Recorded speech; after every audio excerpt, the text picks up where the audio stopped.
The word jihad is mentioned in the Quran about 41 times. The words mercy, peace, and compassion are mentioned about 355 times. Yes, come in. Come on in, Riaz. Sit down, please. Contrary to popular belief in most Western cultures, Islam is a religion that preaches peace and tolerance. Yes, Patricia. If Islam truly is a religion that preaches peace, then how come the world's most troubled spots, the West Bank, Afghanistan, Pakistan, Iraq, they're all plagued with Islamic terrorism? Well, that depends on your definition of terrorism. Some might argue that the U.S. invasions of countries like Iraq and Afghanistan are also acts of terrorism. No, those were acts of war to get rid of despotic regimes. Or a means of getting at a country's oil. Conspiracy theories. Well, May I?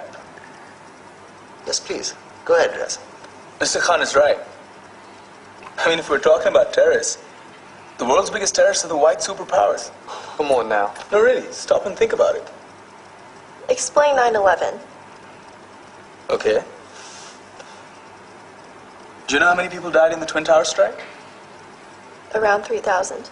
And do you have any idea how many people died in the bombing of Afghanistan? Take a wild guess. More than 15,000 people died. And that's just conservative figures. About 50,000 tons of explosives were dropped on innocent civilians. Men, women, children. Yeah, but that was because of the Taliban. Now that you brought it up, did you know that the Taliban was a creation of the CIA to fight the Russians? Whatever. They were still harboring terrorists. Yeah, right. Terrorists that were never found. Just like the weapons of mass destruction that were never found in Iraq. Do you want to get into the death toll in Iraq? 500,000 civilians and counting. And what do Britain and America say when they don't find these weapons? It's simple. They just say sorry.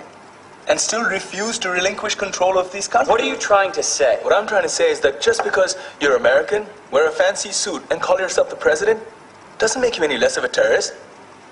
I'm saying that if you don't stop meddling in other people's countries, you will face a backlash. If Muslims like you feel that way, then why don't you get out of our country? We will. As soon as you promise to leave ours.